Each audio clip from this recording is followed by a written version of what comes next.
January 15th, 1919. Boston, Massachusetts. Commercial Street in the North End. 12:28 in the afternoon. A workday like any other. Longshoremen unload cargo at the docks.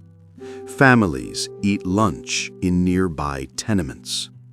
Children play in the streets. The temperature has climbed unusually warm for mid-January.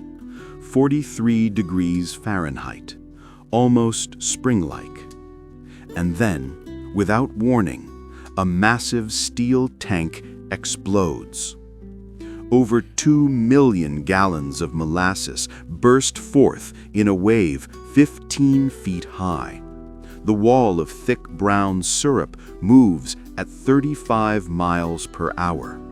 It crushes buildings, lifts a firehouse off its foundation, nearly topples an elevated train track. People try to run, but molasses is twice as dense as water. Running is impossible. Swimming is impossible. Screaming only fills your mouth with sticky liquid. 21 people lose their lives, drowned, crushed, suffocated. Some are found immediately. Others are discovered weeks later, entombed in hardened molasses. 150 people are injured. Horses are trapped and have to be put down. The cleanup takes months. And here's what most people don't know. The company that owned the tank tried to blame anarchists, a terrorist bombing, they claimed. But the truth was far simpler and far more disturbing. Corporate negligence. A tank built too quickly, never properly tested, leaking from the day it was filled. This is the story of the Boston molasses flood, one of the strangest disasters in American history, and the smell that still haunts the North End over a century later. In 1915, the United States Industrial Alcohol Company needed storage, lots of it. They produced industrial alcohol for munitions during World War I. The main ingredient was molasses, imported from the Caribbean, shipped to Boston Harbor, and stored in massive quantities before being distilled into alcohol. The company chose a location in Boston's North End, a densely populated immigrant neighborhood, mostly Italian and Irish families, tenement buildings, narrow streets. The waterfront location was perfect for unloading ships, but the neighborhood was crowded. The tank would sit just feet away from homes, playgrounds, firehouses, elevated train tracks. Construction began in late 1915. The tank was enormous, 50 feet tall, 90 feet in diameter, designed to hold over 2 million gallons of molasses. The construction happened quickly, too quickly. The company hired Arthur Gell, a treasurer with no engineering experience, to oversee the project. He cut corners, used thinner steel than recommended, never conducted proper stress tests, never filled the tank with water to check for leaks before filling it with molasses. The tank was painted brown, not to look nice, but to hide the leaks. From the very first day it was filled, molasses seeped through the rivets. It dripped down the sides, pooled at the base. Local children would collect the leaking molasses in cups and jars. They thought it was free candy. The company knew about the leaks. Employees complained, but nothing was done. Profit mattered more than safety. For 3 years, the tank held. Shipments of molasses arrived regularly from Puerto Rico and Cuba. The tank was filled and emptied multiple times. Each time, the steel groaned under the pressure. Rivets popped. Leaks worsened. But the company ignored the warnings. No catastrophic failure had occurred yet, so they assumed none would. By January 1919, World War I had ended. Demand for munitions alcohol dropped, but prohibition was coming. The 18th Amendment had been ratified. Alcohol production would soon be illegal. The company rushed to produce as much industrial alcohol as possible before the ban took effect. On January 12th, a ship delivered a massive load of molasses. The tank was filled nearly to capacity, over 2 million gallons. The steel walls bulged, the rivets strained, and the temperature began to rise. The tank was built in just 4 months, December 1915 to March 1916. The American Bridge Company fabricated the steel panels. Workers riveted them together on site. The process was rushed. Inspections were minimal. Arthur Gell, the company treasurer overseeing construction, had no engineering background. He relied on a single draftsman to create the design. No independent engineers reviewed the plans. No calculations verified the steel thickness could handle the pressure of 2 million gallons of dense liquid. The steel plates were 3/8 of an inch thick in some sections, 1/2 an inch in others. Engineers today say they should have been at least twice that thickness. The rivets were spaced too far apart, the seams were weak, and the tank was never tested. Standard practice at the time was to fill a new tank with water and let it sit for weeks. Water would reveal leaks, allow the steel to settle, identify weak points before the tank was put into service. But the United States Industrial Alcohol Company skipped this step. They needed the tank operational immediately. Testing would cost time and money. The first load of molasses arrived in March 1916. Workers filled the tank without hesitation, and immediately molasses began leaking. Not just drips, streams. The brown liquid oozed through seams.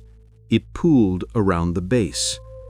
Local residents complained about the smell, the sticky mess on the streets. Children playing near the tank would come home covered in molasses. The company's response?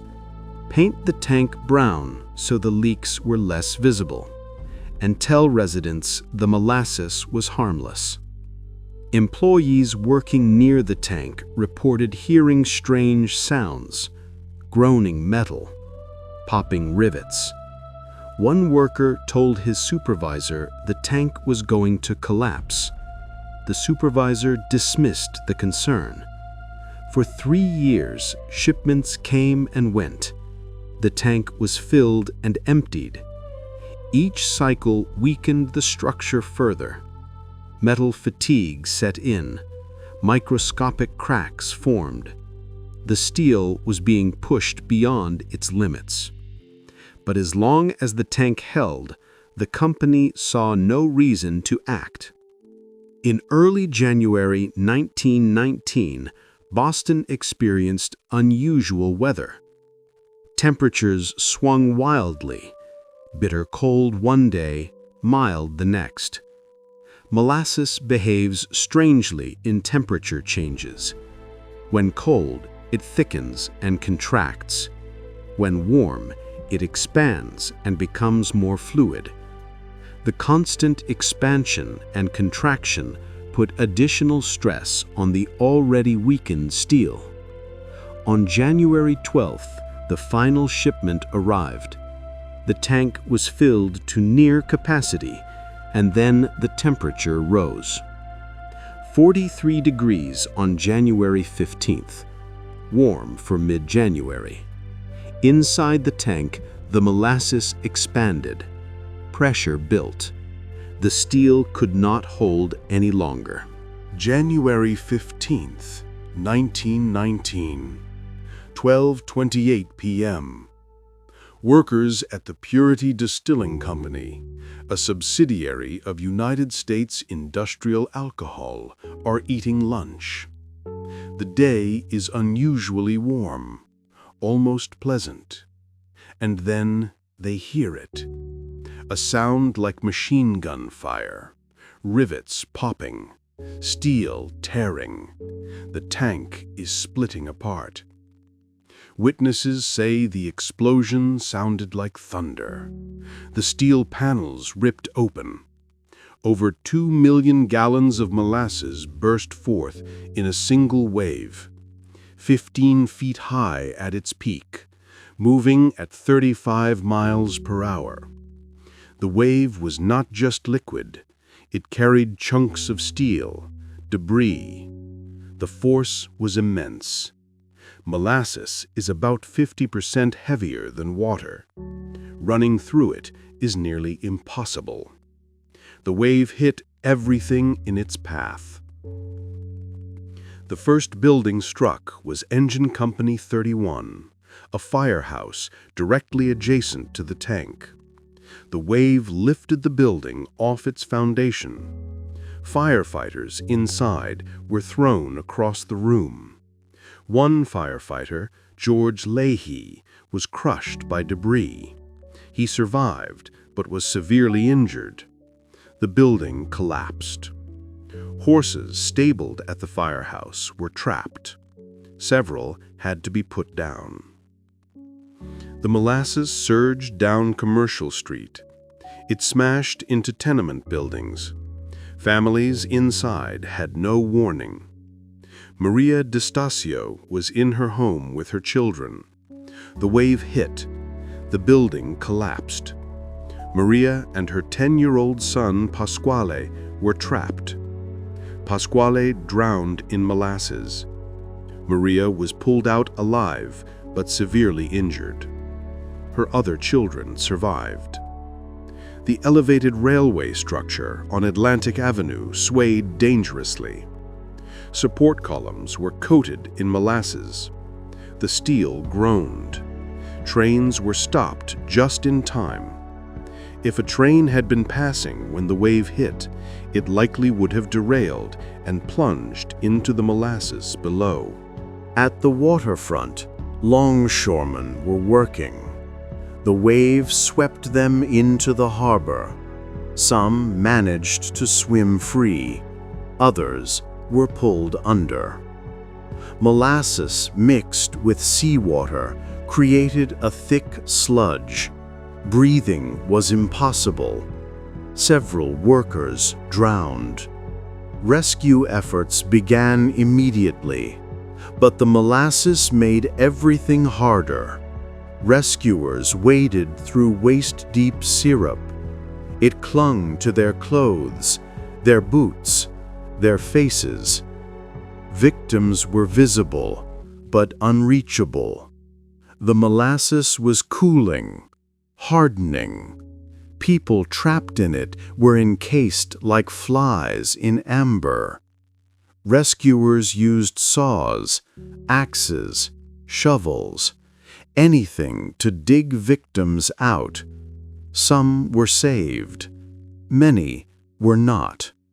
The Boston Police Department, the Red Cross, and the Navy all sent personnel. Sailors from the USS Nantucket, docked nearby, joined the rescue. They worked through the night. Bodies were recovered slowly. Some victims were found days later. Others took weeks. The final death toll was 21. 8 were children. The youngest was 10 years old. The company's response was immediate and shameful.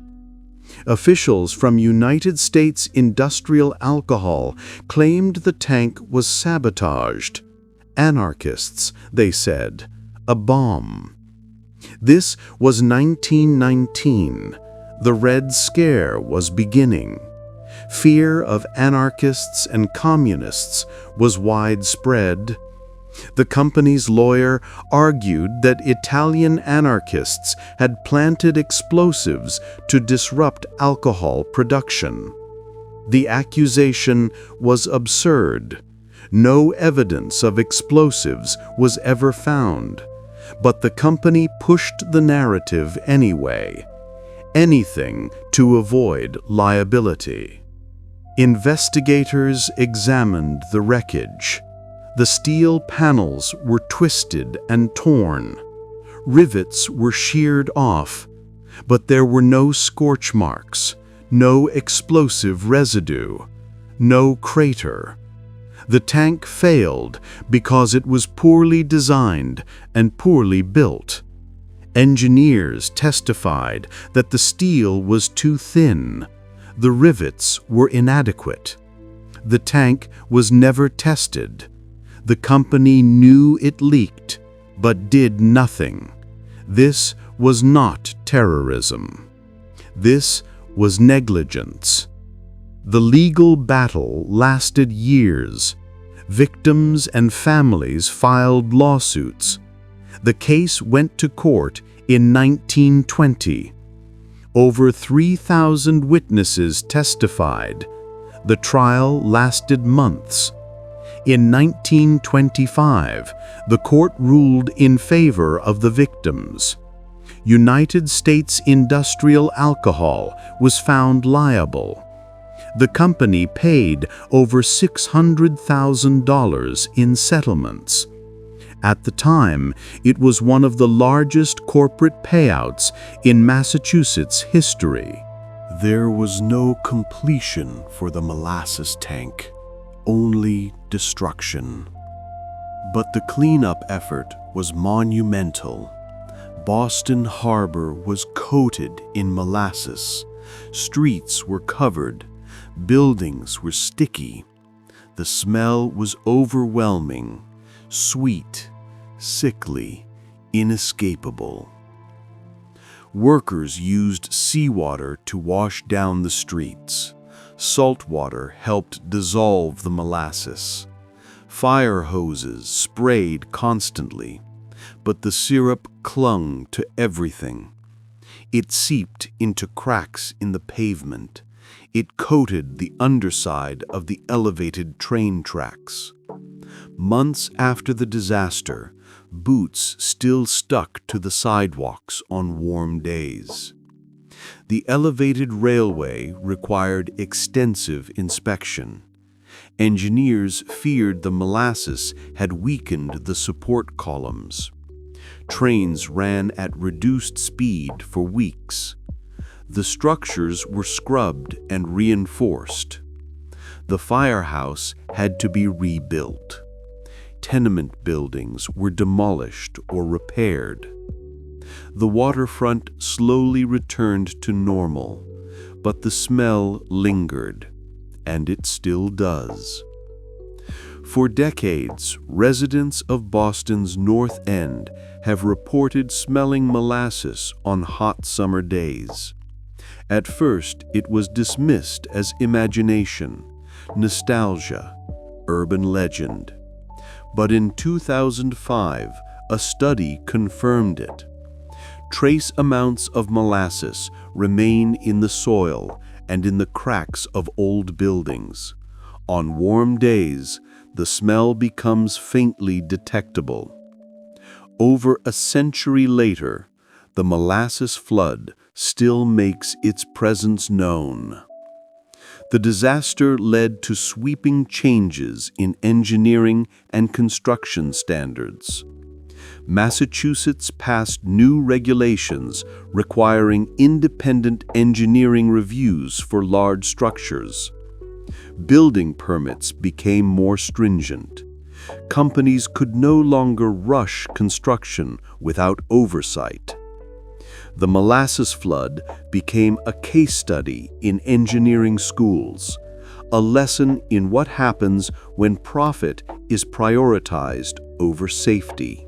The Boston Molasses flood remains one of the strangest disasters in American history. 21 people lost their lives to a wave of syrup. It sounds absurd, almost comical, until you understand the physics. Molasses at 43 degrees Fahrenheit has a viscosity about 50 times that of water. It is heavy, dense, sticky. A wave 15 feet high, moving at 35 miles per hour, is a wall of force. Escaping is nearly impossible. The victims were mostly working-class immigrants, Italians, Irish, people who lived in the North End because it was affordable. They had no say in where the tank was built, no voice in the decision to skip safety testing. The company saw them as expendable, the neighborhood as unimportant. The disaster proved how wrong that thinking was. The legal case set important precedents. It established that companies are responsible for the safety of their structures, that negligence has consequences, that corporate claims of sabotage or terrorism cannot be used to deflect accountability without evidence. The case also highlighted the importance of expert testimony. Engineers played a critical role in proving the tank was defective. Their analysis changed how courts evaluate structural failures. The smell of molasses on hot days has become part of North End folklore. Some residents embrace it, a quirky piece of neighborhood history. Others find it unsettling, a reminder of tragedy.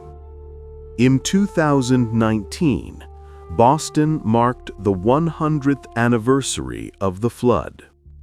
A small plaque near the site commemorates the victims, but the location is now a public park.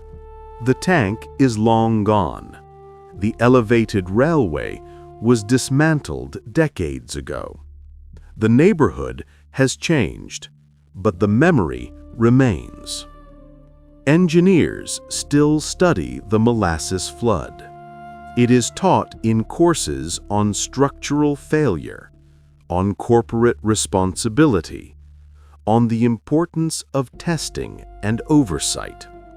The disaster was entirely preventable. If the tank had been properly designed, if it had been tested before use, if the leaks had been taken seriously, 21 people would not have lost their lives. The flood also serves as a reminder that disasters do not always look the way we expect. Fire, earthquake, explosion, those are familiar dangers. But a wave of molasses, it catches people off guard. And that is part of what made it so deadly. No one imagined a tank of syrup could collapse with such force. No one believed molasses could move that fast. No one thought it could cause such destruction until it did. The Boston Molasses flood remains one of the most unusual and tragic disasters in American history. 21 lives lost to a wave of syrup that moved like a tidal wave through crowded streets. The tank was never properly tested. The leaks were ignored. The company tried to blame anarchists, but the truth was simple corporate negligence. And over a century later, the smell of molasses still rises from the soil on warm days, a lingering ghost of the disaster. But the legacy of the molasses flood is not just tragedy, it is reform. The disaster led to stricter construction regulations, mandatory engineering oversight, and corporate accountability laws that protect communities to this day. The victims were not forgotten. Their deaths forced America to take infrastructure safety seriously. If you want to uncover more stories of American infrastructure hiding dark secrets, subscribe to Hidden America. Next time, we'll explore the Fort Peck Dam landslide in Montana, where a massive section of one of America's largest earth dams collapsed during construction, burying workers and exposing deadly flaws in New Deal-era engineering. We'll investigate the soil failures, the lives lost, and the questions that were never fully answered. Subscribe now for more hidden infrastructure stories. And remember, the Boston Molasses flood proved that disaster can come from the most unexpected places, even a tank of syrup.